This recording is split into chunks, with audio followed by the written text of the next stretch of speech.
능력이 말에 따라오는 것입니다. 하나님께서는 우리를 하나님의 형상과 모양대로 지을 때 하나님이 말씀으로 천지를 지으신 것처럼 우리도 말을 통해서 여러분 생애를 변화시킬 수 있도록 은혜를 베풀어 놓은 것입니다. 여러분은 여러분의 운명에 기쁘고 즐겁고 소망찬 것도 말로서 만들어 놓을 수 있고, 슬프고 고통스럽고 괴로움도 말로서 만들어 놓을 수가 있는 것입니다. 말은 대화 이상의 의미가 있습니다. 하나님이 우리에게 시켜서 하는 말이 있고, 마귀가 우리에게 사주해서 하는 말이 있는 것입니다. 말은 대화를 할 때 하나님이 저 사람 통해서 내게 말을 하구나 그렇게 느낄 때도 있고, 어떤 때는 말을 하는 분 너무 마귀가 저 입술을 통해서 내가 주둥이를 알랑달랑 하면서 내게 말하냐. 굉장히 말을 들을 때 선택해서 들어야 되는 것입니다. 사람들이 와서 말을 한다고 모두 다 하나님의 대언을 하는 것은 아닙니다. 마귀가 뒤에서 그 사람을 통해서 우리에게 하는 말을 따라가서는 낭패를 당하고 마는 것입니다. 안 보이는 영적인 두 나라가 말을 통해서 나타나려고 하는 것입니다. 우리 성령께서도 눈에 안 보이잖아요. 성령은 바람이 임의로 불며 어디서 와서 어디로 가는지 알지 못하느니 성령으로 난 사람은 다 그와 같다. 바람이 이리 불고 저리 부는 것처럼 성령이 우리 가운데 계셔도 우리가 눈으로 보지 못하고 손으로 잡지 못하므로 그냥 성령이 계신 줄만 아는 것입니다. 그런데 그 성령이 사람들을 통해서 말씀을 하는 것입니다. 우리 성도들이 저에게 와서 여러 가지 이야기할 때 제가 들어보면, 하나님이 지금 우리 성도를 통해서 내게 말씀하시는구나, 귀를 기울이고 들을 때가 있습니다. 그러나 또 마귀가 낙심시키게 하기 위해서 와서 아주 교묘한 말로서 협박과 공갈을 합니다. 그때는 당장 알아들어야 됩니다. 이 마귀가 날 낙심시키려고 이렇게 말을 하는구나. 언제나 두 나라 언어가 우리의 주위에 떠돌고 있는 것입니다. 우리가 하늘나라 말을 들을 수도 있고 마귀의 말을 들을 수도 있는 것입니다. 예수님을 믿고 구원 얻은 자는 구원을 받기 전에 사용하던 말을 사용하지 않습니다. 구원받은 새로운 언어를 사용하는 것입니다. 대속 구원의 말씀, 하나님의 말씀을 우리가 사용하게 되는 것입니다. 옛날에는 전혀 성경 말씀을 안 쓰던 사람이 예수 믿고 구원받고 난 다음 하는 말을 들어보면 세상 말은 사라지고 천국 말이 그 사람 입을 통해서 많이 나오는 것을 볼 수 있는 것입니다. 로마서 10장 9절로 10절에 보면, 내가 만일 내 입으로 예수를 주로 시인하며 또 하나님께서 그를 죽은 자 가운데서 살리신 것을 내 마음에 믿으면 구원을 받으리라. 사람의 마음으로 믿어 의에 이르고 입으로 시인하여 구원에 이르느니라. 예수 그리스도에 대한 진리를 마음에 우리가 깨닫고 난 다음 입으로 시인하면 그것이 능력으로 역사하기 시작하는 것입니다. 하나님의 말씀은 더구나 우리 가슴에 숨겨 있다가 입술로 고백하게 되면 굉장한 능력으로 역사하기 시작하는 것입니다. 우리 예수 믿는 사람들은 예수님의 십자가 보혈의 공로를 생각하고 그로 통해서 우리 뜻을 표시함으로 세상 사람들이 안 쓰는 말을 많이 씁니다. 용서와 의로움을 받은 사람, 십자가의 보혈로 용서와 의로움을 받았다는 것을 자랑하고 또 전도를 하는 것입니다.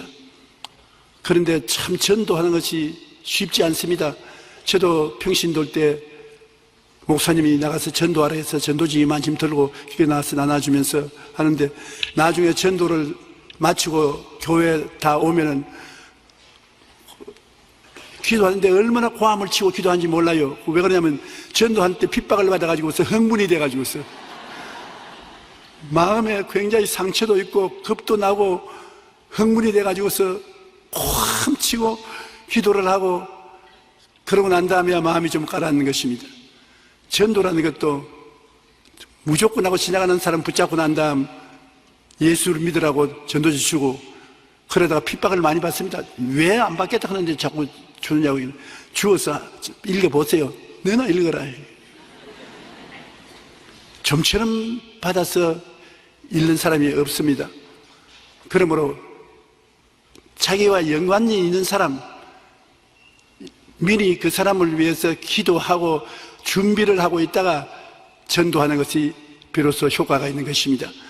준비하지 않고 길거리 걸어가는 사람 그냥 붙잡고 전도해가지고서는 핍박을 많이 받고 마음에 잔뜩 상처와 흥분만 될 때가 많은 것입니다. 그런데 예수를 믿고 나면 전도를 하지 말아야 해도 전도가 되는 것입니다. 마음에 가득한 것이 입으로 나오는데 마음에 새벽기도 하고 철야기도 하고 주일날 예배드리고 하나님 말씀으로 감동을 받고 그러면 듣든지 아니 듣든지 입에서 하늘나라 말이 자꾸 나오는 것입니다. 예수를 믿고 구원 얻은 자는 그 구원 얻은 하늘나라 말이 나와요. 죄와 용서받고 의로움을 얻은 말이 나오고 거룩함과 성령 충만 받은 말이 나오고 치료와 건강을 받는 기적의 역사에 대한 말도 나오고 아브라함의 복과 형통을 받은 하나님의 은총의 말도 나오고 부활 영생 천국에 가는 말도 입에서 술술 나오는 것입니다. 우리 마음에 가득한 것이 입을 통해서 나오기 때문에 하늘나라 언어가 구원받은 사람은 넘쳐나오는 것을 늘 체험할 수 있는 것입니다. 이 말이 왜 중요하냐면 운명을 창조하기 때문인 것입니다. 요사이 신문을 보면은 팔자를 고쳐준다는 큰 대문짝만한 광고가 나와 있어요. 팔자를 고친다고. 구자는 못 고치는지 팔자만 고친다고 그러는데 전부 거짓말이거든. 운명을 창조하는 것은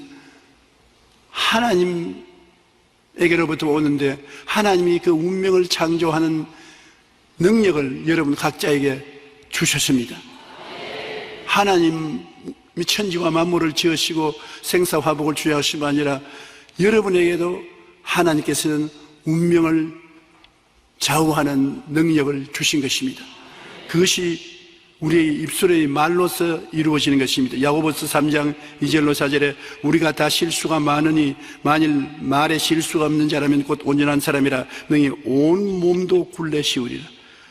올바르게 말을 하면 몸 전체를 굴레 씌워서 이끌어갈 수가 있다는 것입니다. 우리가 말들의 입에 재갈을 물리는 것은 우리에게 순종하게 하려고 그 온 몸을 제어하는 것이라. 또 배를 보라 그렇게 크고 광풍에 밀려가는 것이 지극히 적은 키로서 사홍의 뜻대로 운행하나니 이와 같이 우리가 짐승을 재갈 물려서 이끌어가고 큰 배라도 키로서 배를 조종해가는 것처럼 혀를 가지고서 말을 통해서 우리의 운명을 좌우해 간다는 것입니다. 잠언서 18장 21절에 죽고 사는 것이 혀의 힘에 달렸나니 혀를 쓰기 좋아하는 자는 혀의 열매를 먹으리라. 혀의 열매를 먹는다는 것은 혀로서 말한 그 결과를 맛보게 된다는 것입니다. 그러므로 여러분 얼마나 우리의 말이 무의미하게 했다고 하더라도 힘이 있는 것을 알 수 있는 것입니다. 우리가 속에 있는 말을 입으로 뱉고 난 다음에 말해버렸으니 나하고 관계없다. 천만에요. 말이 일단 내 입술을 떠나서 나가면 그때로부터 역사하기 시작하는 것입니다. 일하기 시작하는 것입니다. 10년 만에 없어지는 것이 아닙니다. 그 사람의 생명이 있을 동안에 그 말이 역사를 하는 것입니다. 그러므로 말이 하나님 뜻을 쫓아 생산적인 말을 하면 그것이 나가서 생산적인 일을 늘 하는 것입니다. 그러나 입술의 말을 파괴적으로 해놓으면 그 나가서 언제나 파괴를 가져오게 되는 것입니다. 우리가 살아가는 데 있어서 말을 중요하게 하면은 많은 일에 큰 은혜를 느끼게 되는 것입니다. 우리 속담에 말과 관련된 것이 많이 있습니다. 말 한마디로 천냥빚을 갚는다. 말 한마디로 천냥빚을 어떻게 갚습니까? 그러나 그런 것이 없는 것을 우리 조상들이 거짓말로 말한 것은 아닌 것입니다. 그만치 말이 중요하다는 것입니다. 말이 씨가 된다. 말이 무슨 씨가 됩니까? 콩 심은 데 콩 나고 팥 심은 데 팥 나고 입술로 말한 씨는 그대로 이루어진다는 것입니다. 또 그 외에도 보면 혀 아래 도끼가 들어있다. 말을 하는데 혀 밑에 도끼가 들어있으니까 그 말을 통해서 깊은 상처를 받을 수 있는 것입니다. 화살은 주어도 말은 하고 못 줍는다. 화살은 쏘고 난 다음에 가서 주워서 전통에 넣을 수 있지만은 말은 하고 난 다음에 못 주워오는 것입니다. 안 했으면 좋았을 것이라고 생각하지만은 말하고 입술에 떠난 말은 주워올 수가 없는 것입니다. 발 없는 말이 천리를 가기 때문인 것입니다. 얼마나 큰 영향력을 가지고 있는지를 우리는 말 속에 깨달아 알아야 되는 것입니다. 성경은 말이 엄청난 영향력을 가지고 있다고 말합니다. 배를 보라. 그렇게 크고 광풍에 밀려가는 것들을 지극히 적은 키로서 상홍의 뜻대로 운행하나니 이와 같이 혀도 작은 지체로 돼 큰 것을 자랑하도다. 보라, 얼마나 작은 불이 얼마나 많은 나무를 태우는가. 세계적인 문호 섹스피어도 인생을 망치지 않으려면 자신의 말에 신경을 써야 한다고 말하는 것입니다. 이와 같이 말은 큰 영향력을 가지고 있기 때문에 우리는 언제나 말을 잘 선택해서 사용해야 되는 것입니다. 원래 말 잘하는 사람은 참 기름을 바른 듯이 말을 합니다.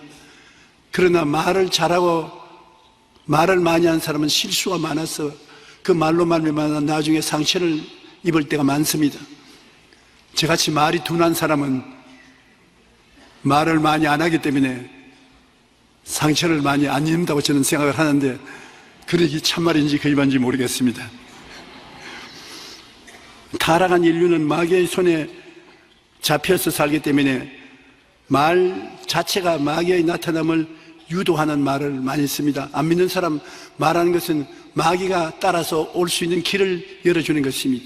그러므로 마귀의 말을 많이 합니다. 말 자체가 마귀의 나타남을 유도해서 마귀의 조종을 따라지 중립적인 말은 없습니다. 하나님과 사람 사이에 나오는 좋은 말 아니고 중간쯤에 있는 말, 마귀가 우리에게 말하는데 중립적인 말, 그런 것이 있다고 생각하는 것은 잘못된 것입니다. 하나님이 우리에게 영혼이 잘됨같이 범사에 잘되며 강건하고 생명을 얻되 넘치게 얻는 생명의 말씀이 있는가 하면 마귀의 도적질하고 죽이고 멸망시키는 말이 있습니다. 중간에 숨어있는 말은 없는 것입니다. 우리 하나님께서는 빛을 유도하는 말을 사용하게 하시고 또 마귀는 어두움을 불러오는 말을 하도록 하는 것입니다. 야고보 3장 5절로 6절에 이와 같이 혀도 적은 지체로 돼 큰 것을 자랑하도다. 보라, 얼마나 작은 불이 얼마나 많은 나무를 태우는가. 혀는 곧 불이요 불의의 세계라. 혀는 우리 지체 중에서 온몸을 더럽히고 삶의 수레바퀴를 불사르다니 그 사르는 것이 지옥불에서 나느니라. 혀가 우리에게 잘못 전달되면은 큰 화재를 가지고 온다는 것입니다. 도적질하고 죽이고 멸망시키는 지옥불로 소리를 태운다는 것입니다. 그러므로 성령의 불이 타야지 지옥불에 타면 안 되는 것입니다.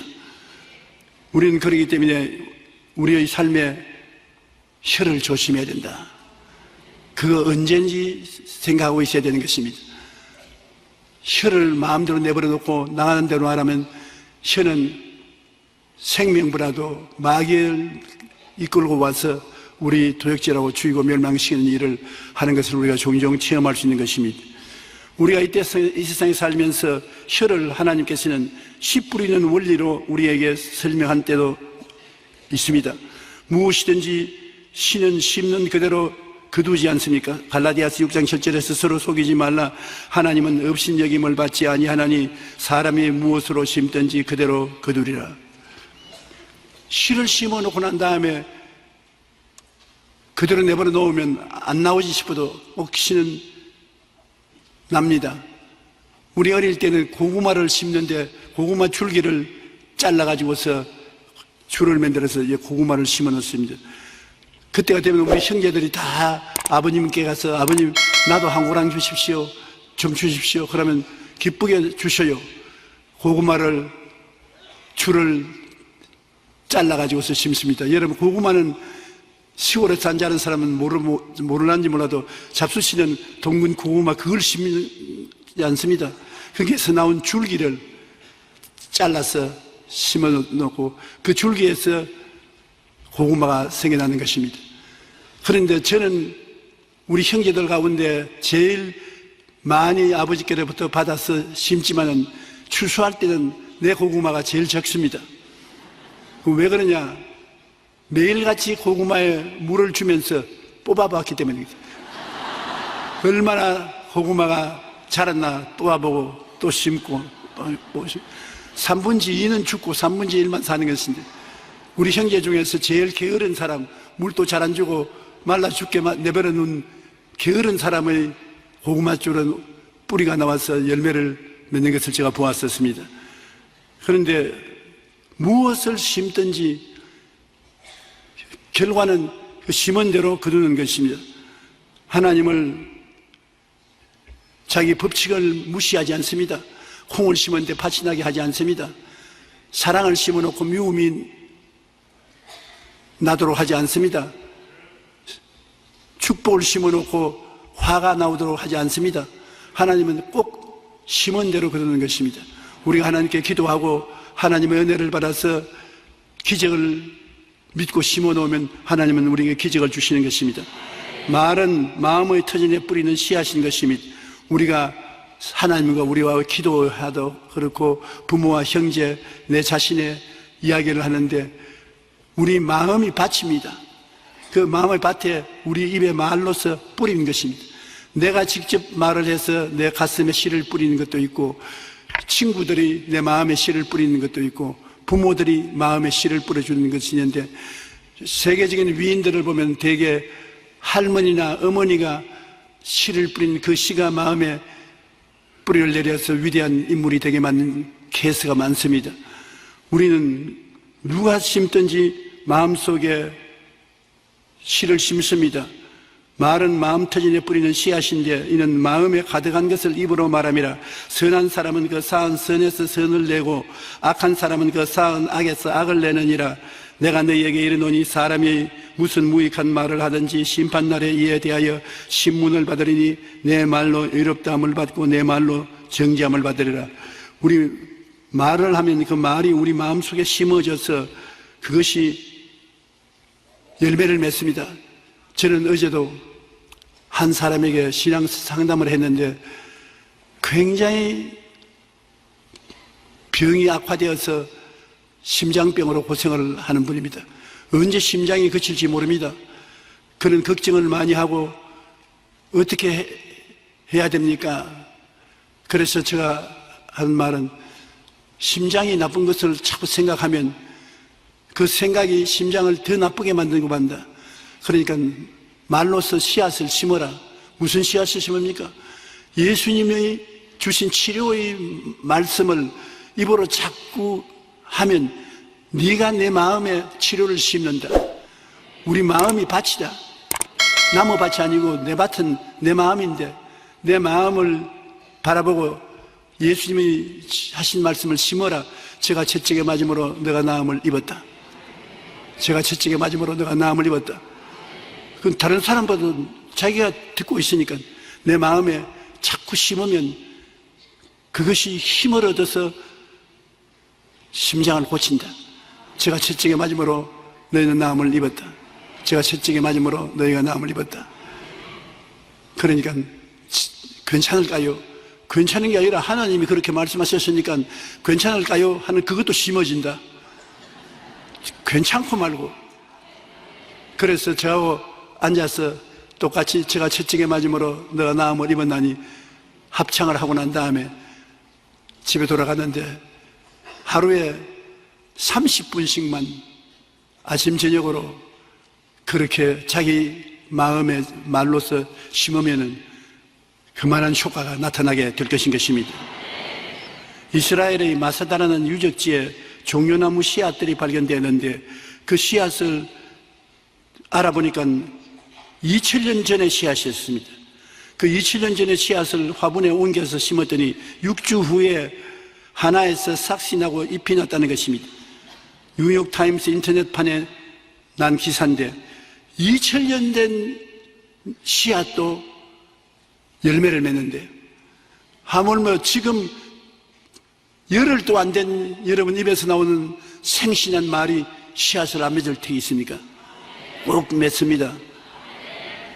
우리는 말이 우리의 입을 떠나면은 책임이란 추가 달린다고 말했었습니다. 일단 말이 내 입에서 떠나면 이루어져야 될 추가 달려 있어서 그것이 이루어질 때까지 말은 사라지지 않습니다. 반드시 책임과 결과가 따르는 것입니다.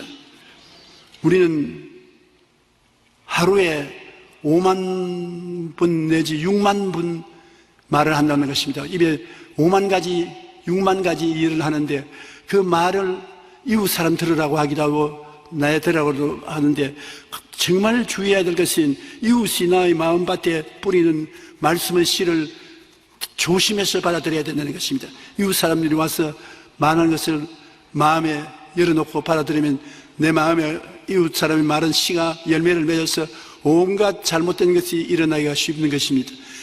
우리가 대개 서로 앉아서 이웃에 대한 이야기할 때 칭찬하고 격려하고 좋게 말하는 일이 별로 없습니다. 지금 당장 제가 강단에서 내려가서 여러분들과 한 사람 이야기 좀 합시다 하고 아무개를 어떻게 생각하느냐 하면 90%는 못 써요. 그 사람 이러한 결점이 있습니다. 그렇게 말할 것입니다. 제가 50년이 넘도록 교회 목회를 했으니까 재직을 임명할 때 집사, 권사, 장로, 목사, 교역자를 선택할 때 말을 해보면은 좋다고 말한 사람 10명 중에 1명은 좋다고 말하는지 몰라도 9명은 다 나쁘다고 말합니다. 그런데 그 나쁘다고 말한 사람을 나중에 사용해보면 참으로 좋을 때가 많습니다. 그러므로 우리가 우리의 마음뿐 아니라 다른 사람 마음 바탕에 씨를 심는데 잘못된 씨를 심을 때가 굉장히 많습니다. 이웃의 나의 마음밭에 뿌리는 말씀의 씨앗을 그대로 받아들이면 안 되는 것입니다. 제일 먼저 우리는 부모님의 말씀을 받는데 에베소 6장 4절에 또 아비들아 너희 자녀를 노엽게 하지 말라 오직 주의 교훈과 훈계로 양육하라. 부모가 자식에게 말하는 말은 그 자식의 가슴 속에 깊이 뿌리를 내리고 한평생에 좌우하게 된 것입니다.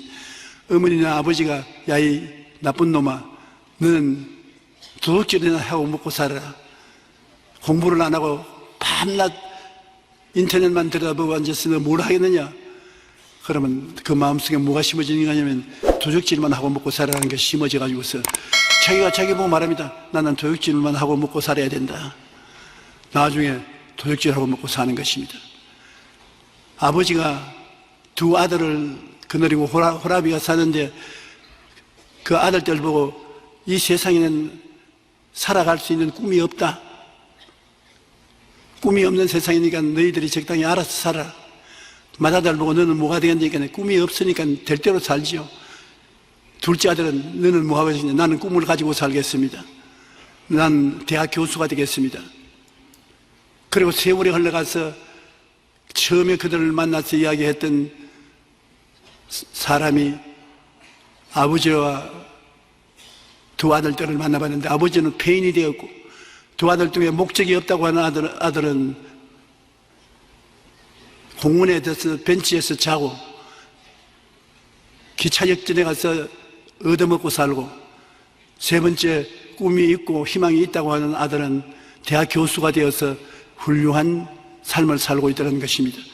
똑같은 말을 해도 이 아들은 대학 교수가 될 것을 말했고 맏아들은 홈레스가 될 것이라고 말을 했고 아버지는 꿈이 없다니까 꿈이 없는 비참한 사람이 되고 마는 것입니다.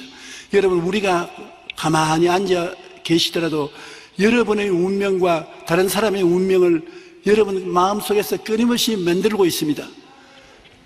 여러분이 교회 와서 하나님 말씀을 듣고 그것을 마음에 뿌린다는 것은 굉장한 효과를 발생하는 것입니다.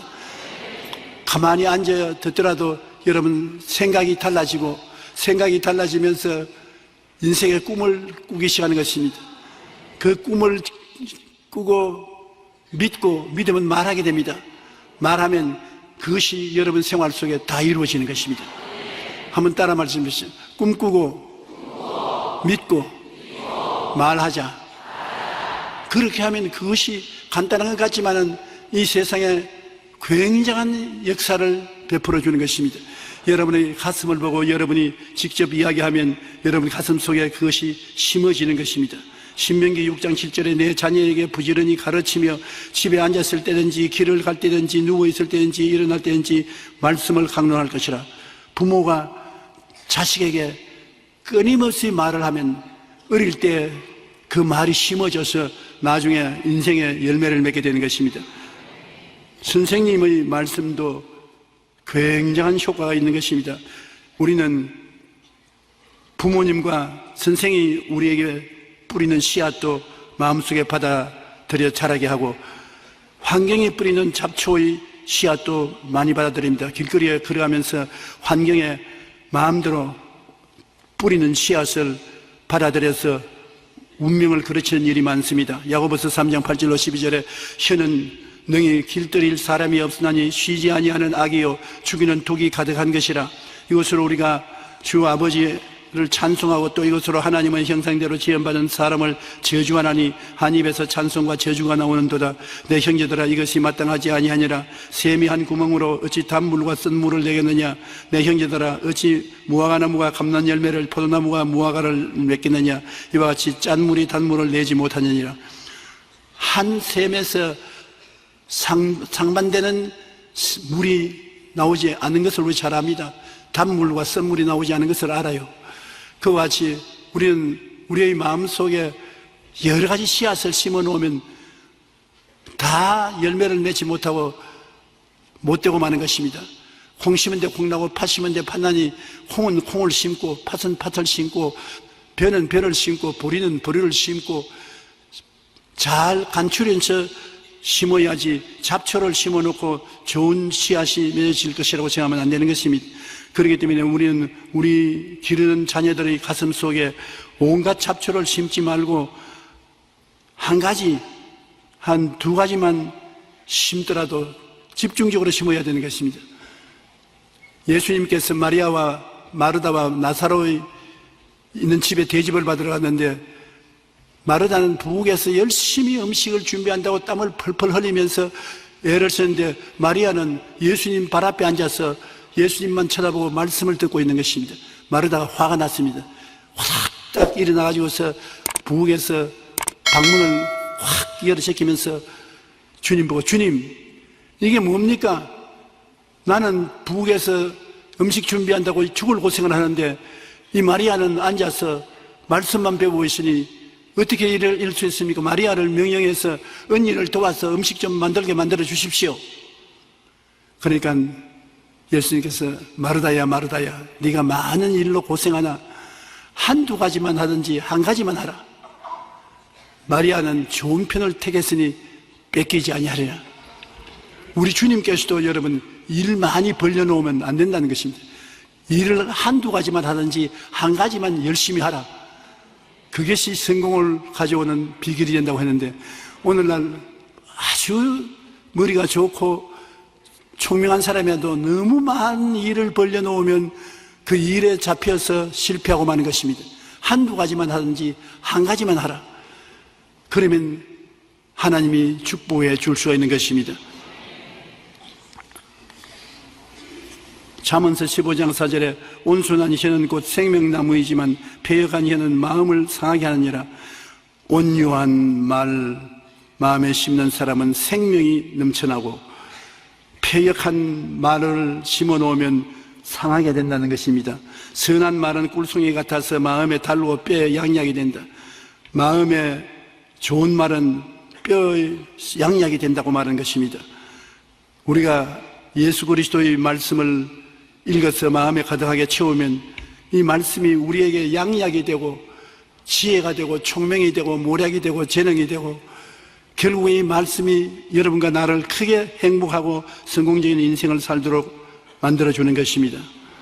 그런데 우리가 말씀을 잘못해서 잘못된 무리와 섞여서 잘못된 말씀을 우리 마음속에 심어놓으면 우리 마음에 잡초가 무성이 나고 나중에는 절망하게 되는 것입니다.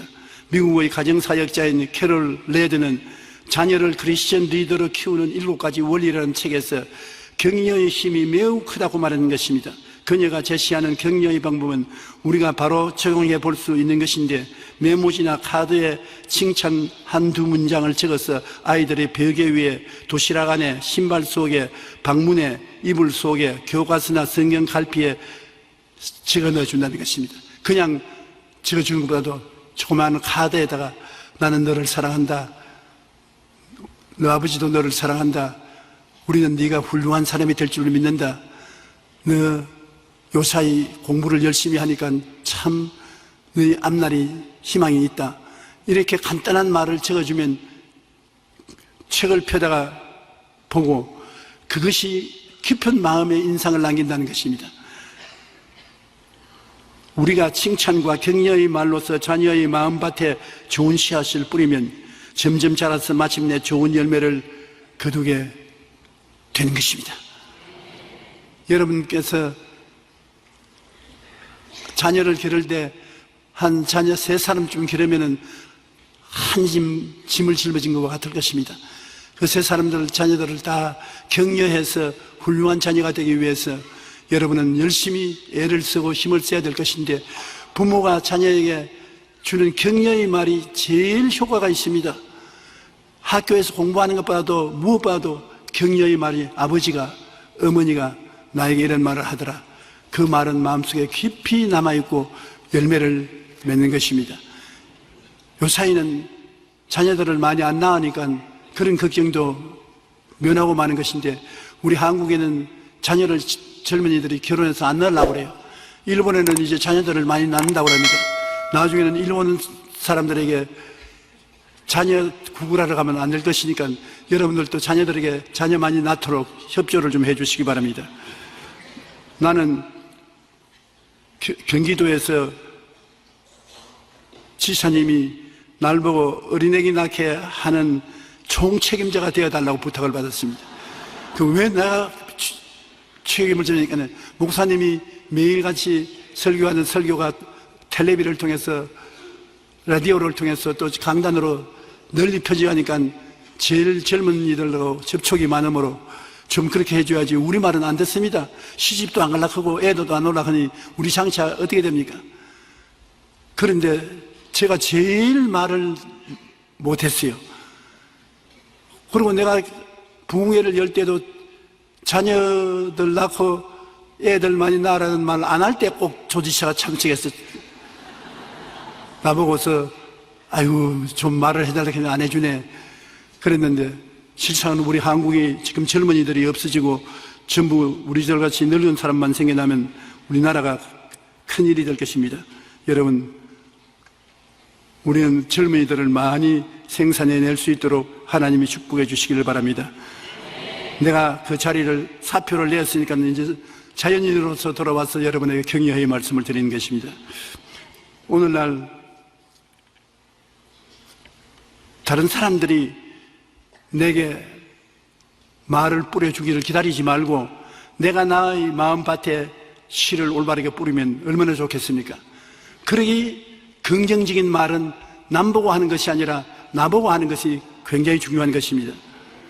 여러분이 스스로 자기를 보고 너 훌륭하다, 너 지혜롭다, 너 건강하다, 너 장사 잘한다, 그런 효과적인 시인을 하면 굉장한 능력이 나타나는 것입니다. 잠언서 6장 2절 내 입의 말로 내가 얽혔으며 내 입의 말로 인하여 잡히게 되었느니라. 여러분의 입에서 나오는 말이 여러분을 얽어맨다는 것입니다. 그러므로 자기가 칭찬하는 것 굉장히 좋은 일입니다. 마가복음 9장 23절에 할 수 있거든요. 무슨 말이냐? 믿는 자에게는 능치 못할 일이 없느니라. 자기가 할 수 있다고 말해야지, 자기가 할 수 없다고 말하면 아무것도 못하는 것입니다. 빌립보 4장 13절에 내게 능력 주신 자 안에서 내가 모든 것을 할 수 있느니라. 하나님이 내게 능력 주심으로 나는 모든 것을 할 수 있다고 해야 되는 것입니다. 조용기 너는 모든 것을 할 수 있다. 하나님이 능력 주신다. 한번 따라 읽어주십시오. 나는 할 수 있다. 하면 된다. 해보자. 하나님은 나를 사랑하십니다. 나는 하나님의 걸작품입니다. 나는 보배롭고 존귀한 하나님의 자녀입니다. 하나님이 나와 동행하시고 축복하십니다. 다른 사람들은 이런 말을 안 해줄지라도 여러분은 여러분 자신에게 이런 말을 할 수가 있습니다. 그런데 이런 말이 여러분 입 밖에 나가면 여러분 환경의 역사에서 열매를 맺게 만들어준다는 것입니다. 참 좋은 말입니다. 여러분께서 부끄럽게 생각하지 말고 나는 할 수 있다. 나는 하면 된다. 나는 할 것이다. 하나님이 나를 사랑하십니다. 나는 이래봐도 하나님의 걸작품입니다. 하나님은 나를 보배롭고 존귀한 자녀로 생각하십니다. 하나님은 나와 동행하시면서 축복해 주십니다. 필요한 말을 입에서 계속 말씀하십시오. 그러면 그 말이 나가서 여러분을 도와주시는 것입니다. 우리가 말하는 것이 헛되이 돌아오지 않습니다. 열매를 맺는 것이기 때문에 자기가 자기를 경외하고 또 자기 이웃을 격려해 주는 것이 좋습니다. 민수기 14장 9절에 보면 이스라엘 백성이 가나안 땅에 들어가기 위해서 이제는 정탐을 하는 사람 12명을 택해서 모세가 보내어서 정탐하고 오라 했는데 여호수아와 갈렙이 정탐하고 와서 그 긍정적인 말로서 기다리는 사람들에게 말했습니다. 뭐라고 말했냐면 그들은 우리 먹거리다. 그들의 보호자는 그들에서 떠났고 야훼는 우리와 함께 계시니 우리는 두려워하지 말라.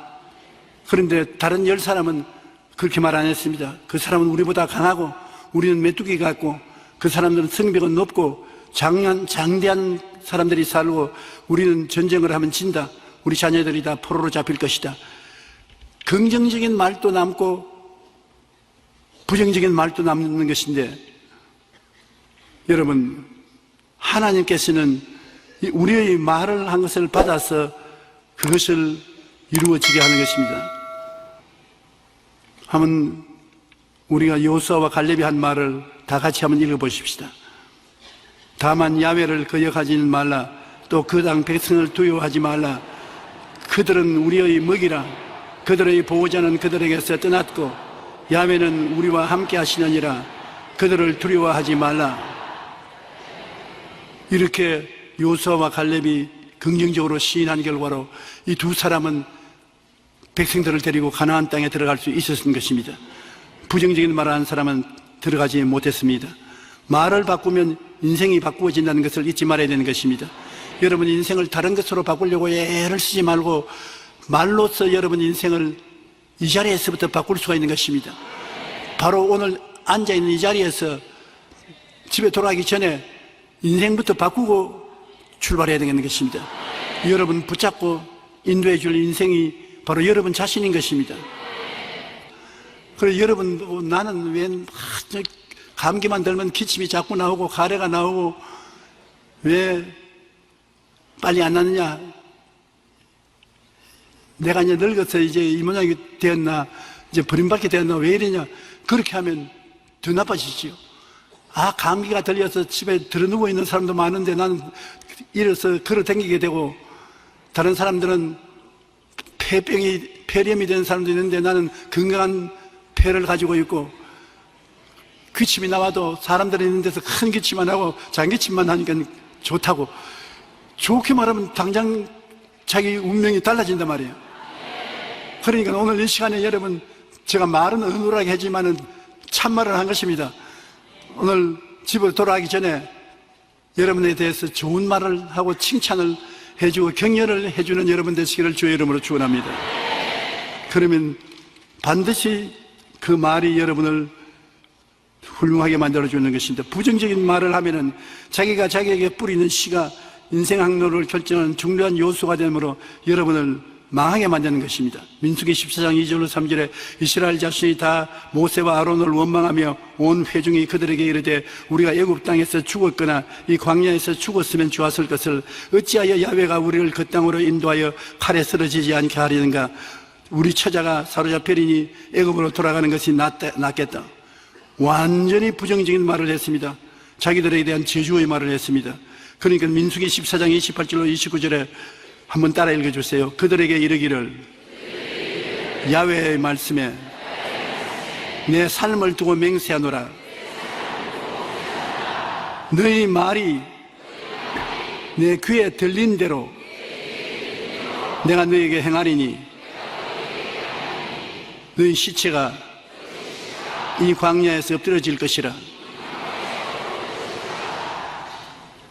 하나님께서 말씀하기를 내 삶을 두고 맹세하노니 너희 말이 내 귀에 들린 대로 내가 너에게 행하겠다. 하나님이 여러분 말씀을 지금 듣고 있어요. 나쁜 말을 하면 그대로 들은 대로 해주고 좋은 말을 하면 그대로 좋은 말을 들은 대로 해주시는 것입니다.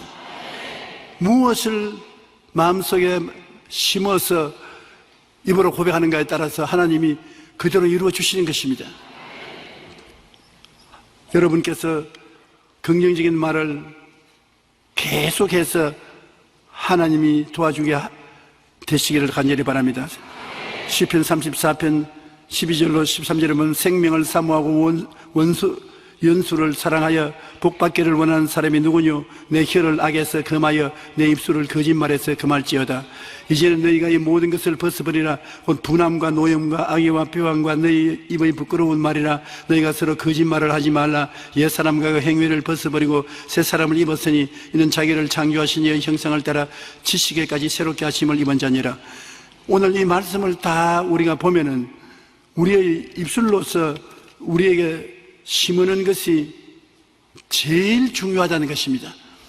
부모님이 심어주는 것도 있고 친구들이 심는 것도 있지만은 여러분이 혼자 고만히 앉아 있을 때, 잠자리에 들었을 때, 아침에 깨어났을 때 내가 나에게 말하는 것, 이것이 여러분을 인생을 변화시키는데 가장 큰 힘이 있다는 것입니다.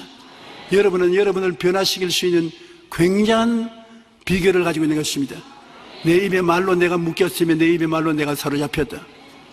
그러므로 여러분께서 아침에 일어나서 아이고 내가 70평생을 살겠냐? 그러면 70에 죽습니다. 아이고 내가 100살을 살아야지. 이래도 100살을 살아야 돌봐주지. 입으로 자꾸 말하면 마음속에 그 씨앗이 심어져 가지고서 온 전신기관이 100살 목표로 앞으로 해서 전부 100살로 가게 되는 것입니다. 우스운 이야기 같지만 그대로 되는 걸 어떻게 하는 것입니까? 하나님이 그렇게 만들어 놓은 것입니다. 여러분 입술의 30초가 가슴의 30년이라는 말이 있습니다. 입술에서 30초 말하는 것이 가슴에 받아들여서 30년 동안 그것이 복이 되든지 화가 된다는 것입니다. 자기 입에서 나간 말은 불과 30초밖에 되지 않지만 상대방의 가슴 속에는 30년 동안 남는 말이 된다는 것입니다. 실제로 홧김에 배받은 말 한마디 때문에 파경에 이르는 부부들이 많습니다. 삼성경제연구소의 조사에 의하면 부부관계를 파경에 이르게 하는 말을 4가지로 분류했습니다. 부부간에 말 몇 마디 때문에 이혼을 하는데 그것이 어떻게 되느냐, 말하는 내용을 들어보니까 첫째로 당신이 하는 게 늘 그렇지 언제 잘한 적이 있나? 아주 평범한 말이죠. 그러나 듣는 사람은 깊은 상처를 받습니다.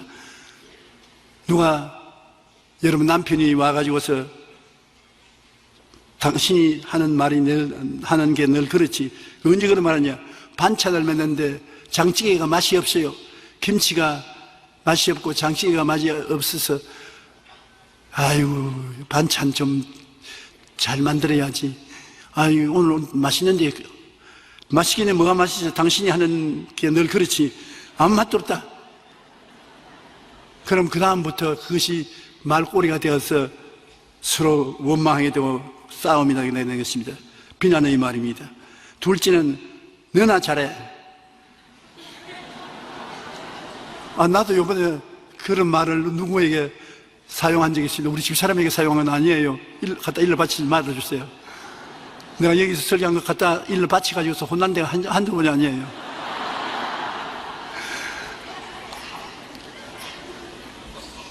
뭐 하려고 하다가 이렇게 되나?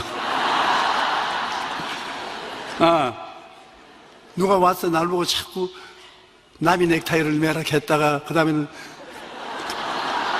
너무 어리 보이니까 점잖하게 긴 넥타이를 하라고 했다가, 그 다음에 넥타이 없이 와도 좋다고 했다가, 자꾸 잔소리가 많아서 내가 그 사람 보고 너나 잘해.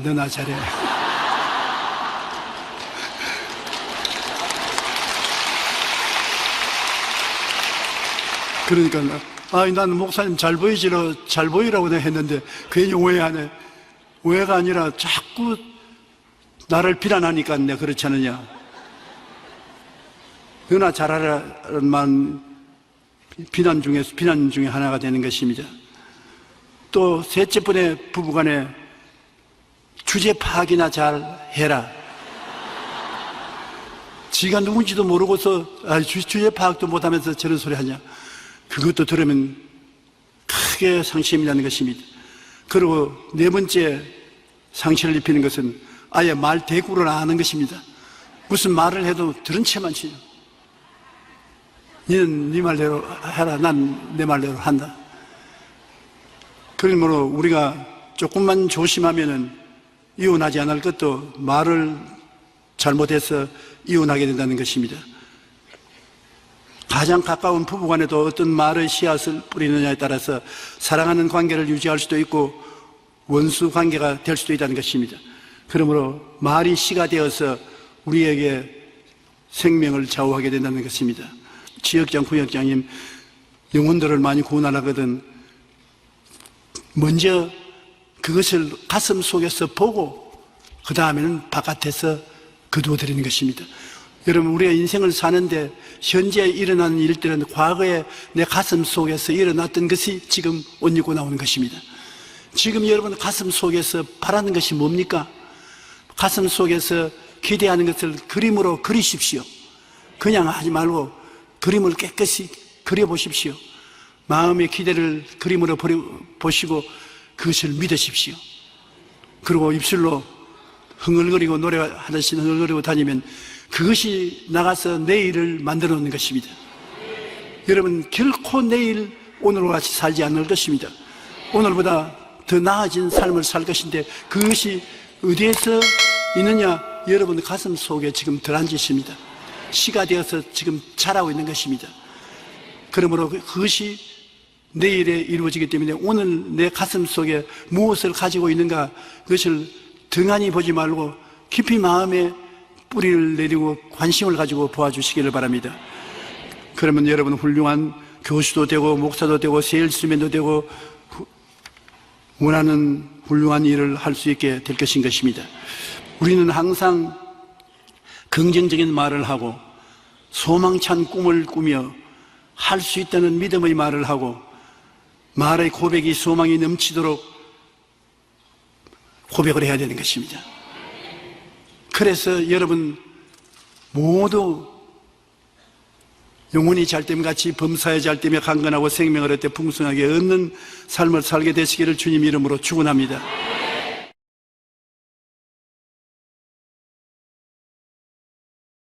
그러므로 하나님과 교통이 없지요. 육체만 따라서 살다가 육체의 장막집이 무너지면 이제는 육체 속에 죽은 영이 없었기 때문에 죽은 영은 어디 합니까? 영원한 영혼의 무덤인 지옥으로 가는 것입니다. 지옥은 영혼의 무덤입니다. 죽은 영혼들이 그곳으로 다 처리되는 것입니다. 그러나 예수 그리스도를 믿고 영혼이 살아나면 하나님과 교통하고 하나님을 아버지라 섬기는 영혼이 이 육체 속에 삽니다. 육체는 늙어지지요. 그러나 속은 날로 새로워지고 하나님의 은혜로 충만해다가 육체의 장막집이 무너지면 이 육체 속에 더 이상 살 수 없으니까 영혼은 떠나서 하나님의 은총으로 영원한 낙원으로 들어가게 되는 것입니다. 그곳에 예수님이 계시고 12사도들이 계시고 선지자들이 계시고 아브라함과 이삭과 야곱이 있고 다윗이 있고 요셉이 있고 우리 앞서간 성도들이 그곳에 계시는 그곳에 우리가 들어가서 영원한 영광 중에 한없는 즐거움 가운데 사는 것입니다. 이러한 특권을 얻은 것이 얼마나 감사합니다. 우리가 예수 그리스도를 열심히 전하지만은 아무나 전한다고 다 구원받지 않지 않아요. 우리 경험상 열심히 전해도 절대로 안 믿는 사람이 있고 또 전하면 받아들여서 믿는 사람이 있습니다. 하나님이 마음을 열어주는 사람은 믿고 하나님이 마음문을 안 열어주는 사람은 아무리 애를 쓰고 힘을 써도 안 믿어지는 것입니다. 그러므로 하나님이 택해야 마음문을 열어주시는 것입니다.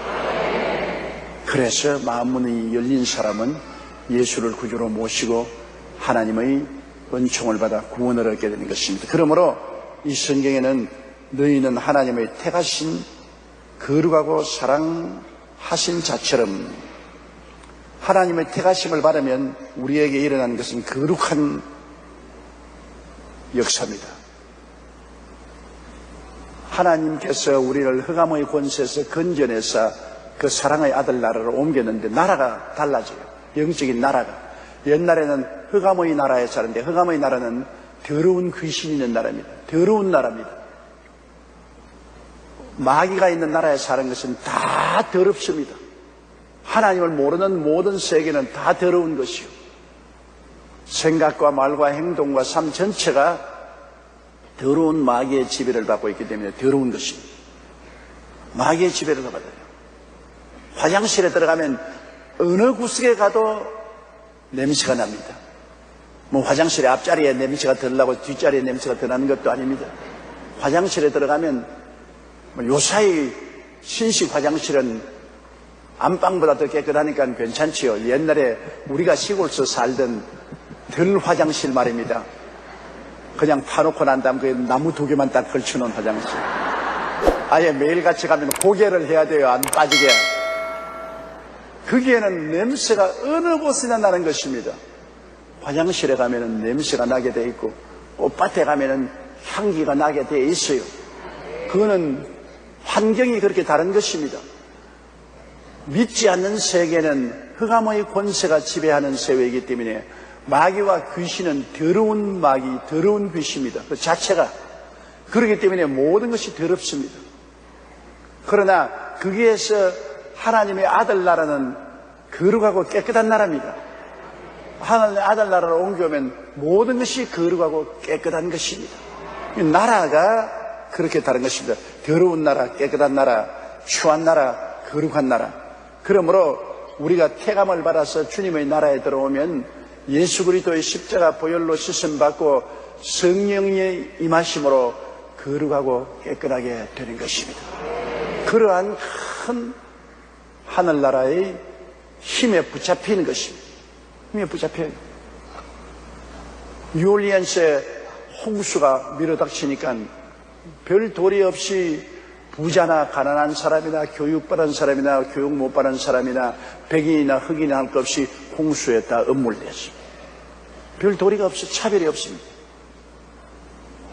마귀의 나라에 속하면 부자나 가난한 사람이나 교육받은 사람이나 못 받은 사람이나 모두 다 남녀노유 빈부 귀천할 것 없이 더러운 나라에 점령이 되는 것입니다. 이 더러운 나라에 점령되어서 그 더러운 백성이 되죠. 그러나 예수를 믿고 하나님의 사랑의 아들 나라로 옮겨지면은 그에는 남녀노유 빈부 귀천할 것 없이 모두 다 사랑의 나라에 들어오게 되므로 사랑의 나라에서 거룩하고 깨끗하게 되어버리는 것입니다. 보혈이 씻어주시고 말씀이 씻어주시고 성령이 새롭게 해주심으로 거룩하게 되는 것입니다. 너희는 하나님의 택하신 거룩하고 사랑하신 자처럼.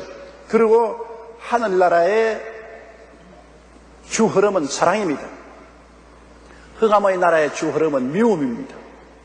마귀의 나라에 물론 육신적으로 사랑하는 행동도 있지만은 그러나 주 흐름이 미움입니다. 마귀의 나라는 더러움과 미움으로 대표되고 하나님의 나라는 거룩함과 사랑으로 대표되는 것입니다. 하늘나라는 어찌할 수 없이 하늘나라에 머물러 있으려면 거룩해져야 하고 사랑으로 살아야 되는 것입니다. 하늘나라의 성령의 역사가 바로 그것입니다. 성령은 거룩하게 하는 영이요 사랑하는 영입니다. 성령이 우리 속에 와 계시기 때문에 별 도리 없이 우리가 거룩하게 되고 사랑하게 되어야만 되는 것입니다. 또 안 되면 큰일입니다. 안 되면 큰일이에요. 우리가 우리의 몸에 향수를 품고 다니면 별 도리 없이 향수가 배어나오게 되어서 향기로운 냄새가 나게 되는 것입니다. 그와 같이 성령이 우리 속에 계신데, 성령은 거룩한 영이요 사랑의 영이기 때문에 거룩한 영, 사랑의 영이 우리 영 속에 있으므로 이 영이 우리의 혼과 육체에 배어나오고 우리의 생활에 배어나와야만 하는 것입니다. 안 나오면 큰일입니다.